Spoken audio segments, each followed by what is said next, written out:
Okay, now we're going to talk about the why. And I'm not talking about eating at the why. What I'm saying is why. When we see the knife, why should begin.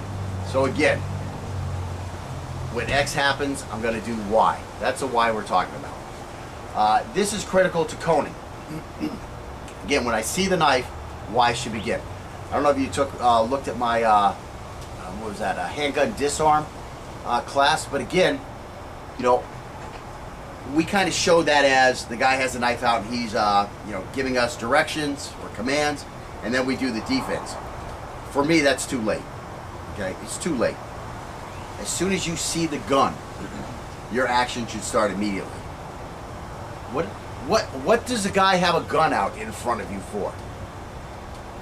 What, he doesn't know you? He just pulled up to you at the ATM and he decided to come out and say, "Hey, you want to see my new gun?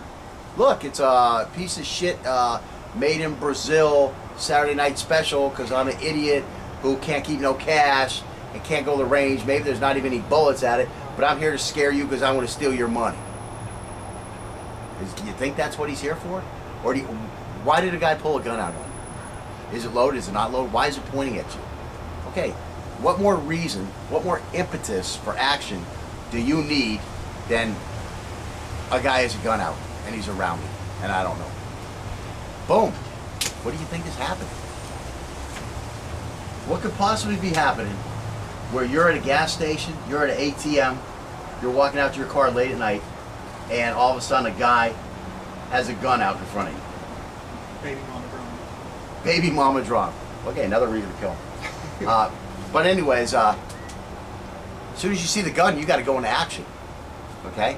That's when the handgun disarm should start. Okay? Now, okay, you weren't totally aware. This guy snuck up on you. He's now behind you. And you're turning around and he's giving you commands.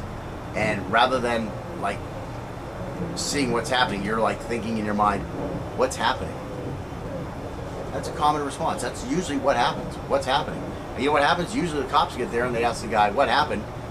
And the guy says, I don't know what happened. Number one response cops get after a guy gets robbed. What happened? I don't know. Where'd he come from? I don't know. Who was he? I don't know. What did he look like? I don't know. I don't know. I don't know. That's the idiot that gets robbed. Don't be that idiot. Okay, so again, when we see the knife, why should begin? Okay? So when X happens, a guy has a knife out in a place he's not supposed to have a knife out, why should begin? Now this is critical to the concept of coning, okay? Which we're going to talk about. We'll be looking at very soon.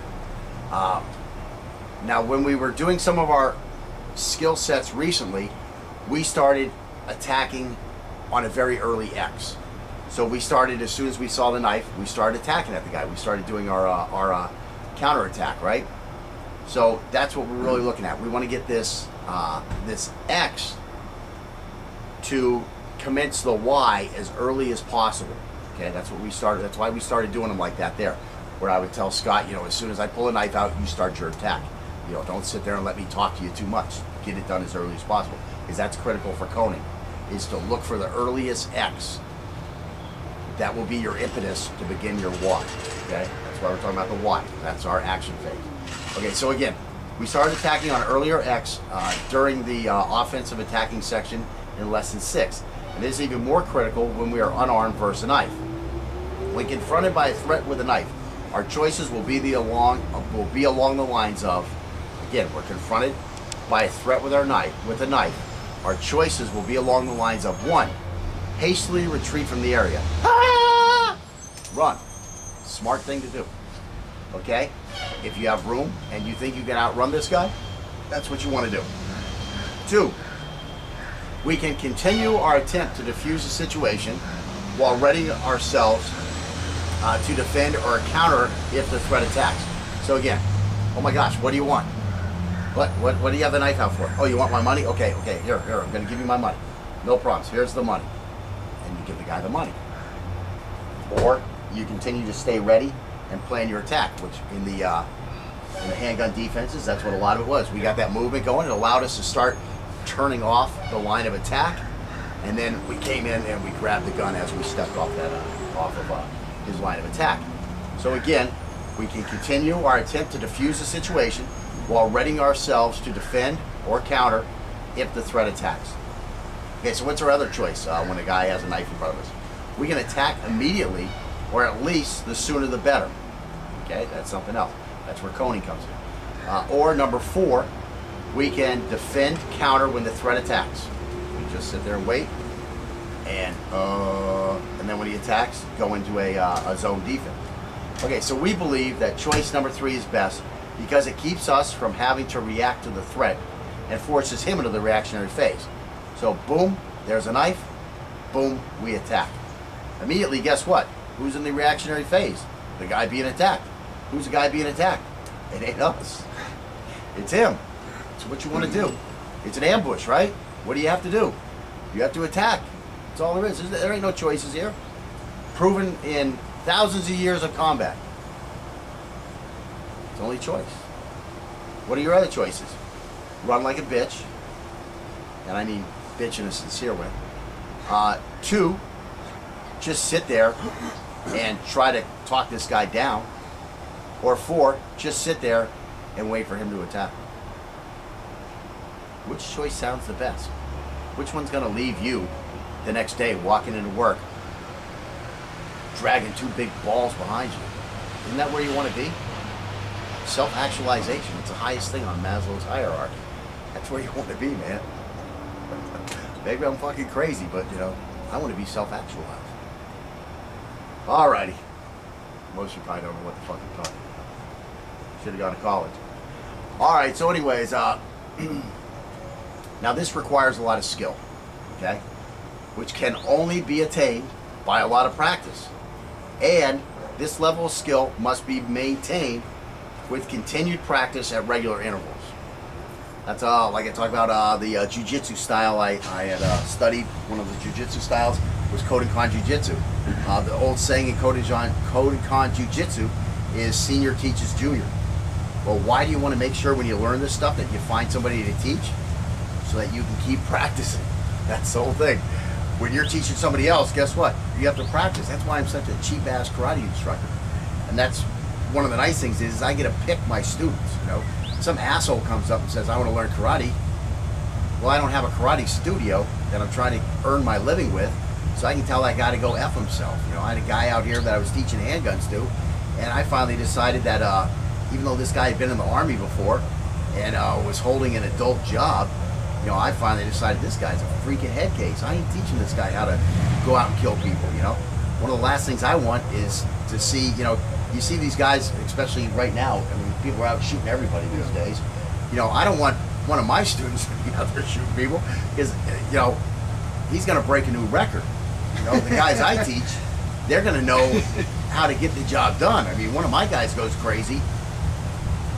I mean, it ain't going to be like Dorner. It ain't going to be like Dorner, you know, who, you know, everybody, oh, Dorner, he's a trained guy. He's a sub guy. Okay, come on. He's underwater warfare. This, you know, everybody, you know, the sad part was at work because they described him as a underwater warfare guy. Everybody at work's going, oh, he's a SEAL, he's a SEAL. No, that's Naval Special Warfare Command. So anyway, love is SEAL. Just ask for God, tell him to shut up. So anyways, you know, Dorner was not, I mean, what was that move where he like pushes the gun aside? The little video there. Nice job, Dorner. Okay, so anyways, was he much more dangerous than the average guy on the street? Yeah, Dorner was. Was he an expert compared to some fat ass who comes home and sits on the couch every night with the remote? Yes, he was an expert compared to that guy. Was Dorner an operator? Yes, at the lowest levels. Here comes an operator to be right here. Okay, so again, we want to have our skill level maintained. That's a huge thing. The next thing is we do not want to be in a reactionary phase when we are unarmed. We do not want to remain under attack when we are attacked. However, if we choose to stay, again, choices 2 and 4, talk our way down or just wait for the attack, we need to immediately get into our full-scale knife fighting posture with a modification to the position of our lead hand. we need to be ready for when X occurs. This will force the threat out of his comfort zone and make him realize that he may not get his way. This will also have us in a position for Y. So again, the guy pulls a knife. You look around, you see a guy in your space with a knife pointing at you. What else could he be here for?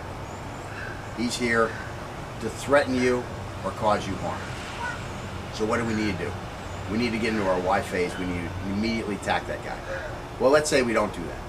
We're going to try to talk this guy, see what he wants, and maybe we can just appease him and he'll go away. Okay. Or, we talked about run. We run away. That's not what we're talking about now, though. Or, we're just going to sit there and wait for him to attack. We're not going to give him our wall. We're not going to go away. We're going to wait for him to attack. And then we're going to react. Okay. If you're in either one of those phases, you're trying to talk this guy down, or you're just going to continue to defy him and make him bring his stuff out. Okay? You need to be in the best position to defend this. And again, you need to get in that full-scale fighting position. Now, this guy may all of a sudden realize, hey, this guy may not be a guy I want to mess with. I mean, let's say you had a big Espada in your pocket, and as soon as he flashes this knife, you pop that big Espada out, okay? This guy immediately has to think, wow, maybe I'm picking on the wrong guy. Well, same thing if you just go into a real heavy fighting stance right away and tell this guy, stop, stay back. He may realize, wow, I've got the wrong guy. I'm just going to leave this guy alone. Maybe I'm going to ask him for his wallet and then go away. But you've got to do something to impede this guy's progress, okay? Again, preferably, you saw the blade, boom, this guy's on his ass. Well, you didn't take that route. You're going to wait and see what happens.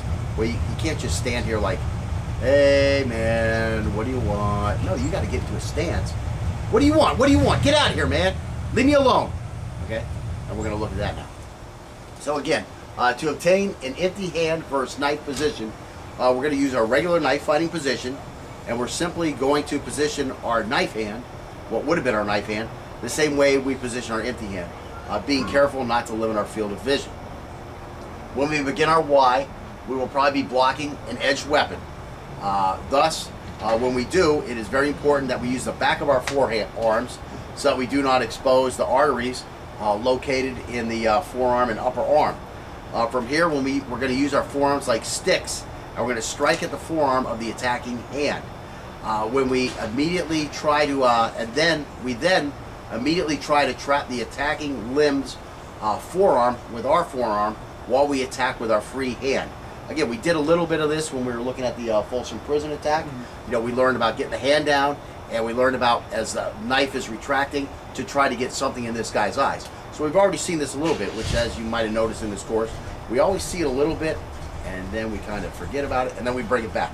So you have like a chance to let that stuff gel and coagulate or whatever else in your mind, and then when we come back to it later, you know, you've already got kind of a skill sitting in your subconsciousness.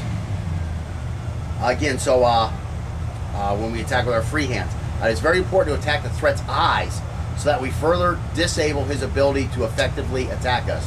When we learn to defend and attack simultaneously, we will become much more effective. Okay, so that's what we're going to start doing. We're going to start looking at some drills. We're going to look at that empty hand versus knife position, and let's get on with it. Okay, so let's